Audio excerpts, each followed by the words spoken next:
Well, normally I'd start by saying, tell me a little bit about yourself, but tell me your name, because I think there's a beautiful clue there. Well, my name is Dalia, last name Reed. Yeah. I'm 41. I'm originally from Newcastle, born in Zambia, but raised in Newcastle. So you could say I'm a bit of an African Geordie. Beautiful. I'm a boy mom, so I've got a 9-year-old boy who's amazing. Yeah. What's he called? Saul. Clue there. She's got a Yes. little necklace on that says Saul. Yes. And he's your world? He's everything. Tell me about your work with Mind and how you got involved with Mind initially. Well, I've always wanted to work with a charity in regards to mental health, given with the experience that I've had. Okay. So I came across Mind, just checking online, reading on different charities, and I've seen the work they've done in the past, and I trust them.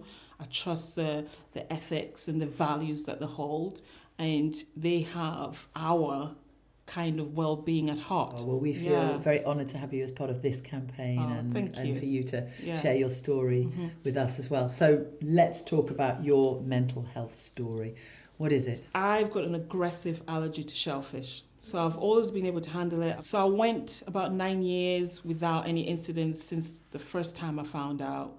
And on this occasion, had an allergic reaction at home and I had to be hospitalized. So when the second incident happened, I was so scared because it was 4:00 in the morning.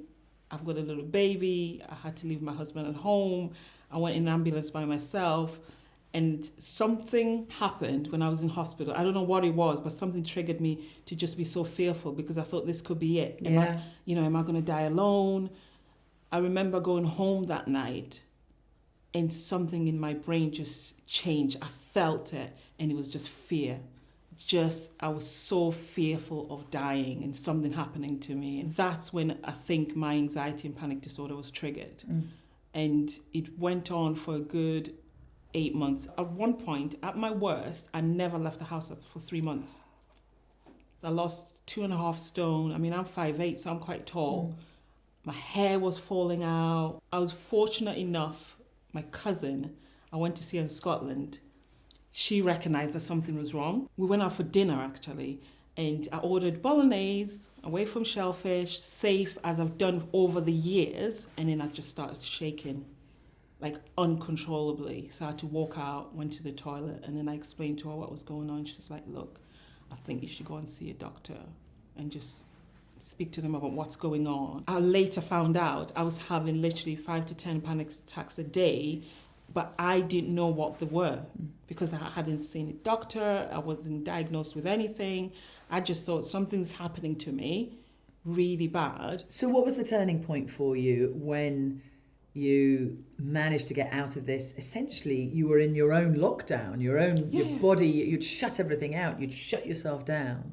What Absolutely. happened? I think for me it was the need to live again because I stopped living. I was existing more than anything. Right? I was getting up every day and going through the steps that I needed to do to take care of my child and for me to kind of live, but I was just existing. So when I started my assessment with my therapist from Richmond Wellbeing, it was literally like learning to live again. But I remember one thing I told my therapist was, I just want to get myself back. I said to her, I wake up every morning, but I get this crippling feeling in my stomach, and my head has so many intrusive thoughts that if I do those things that I've done before, something's going to happen, and I can't do them. So this is where she came in as my therapist and said, look, I can help you do that. And where does the outdoors fit into all of this, into your recovery and into your healing and into your everyday life now? For me, outdoors played a huge part because the fresh air, the going out and getting out of my comfort zone. I remember my therapist said to me, every time you feel anxious, just go out and do it anyway. So I thought, right, I'll start walking, even if it's just at the end of the street. And then after that, it was to the shops and then to the park. But just the fresh air, being with nature, that really, really helped me because being outside where you can breathe the fresh air, take in nature, I suppose, which I continue to this day. Well, you know what? Yeah. You are such an incredible role model for people because you've taken this holistic approach. You're looking at everything. Yeah. And I'm not a doctor, but I can officially say you've got your life back. I do. You do.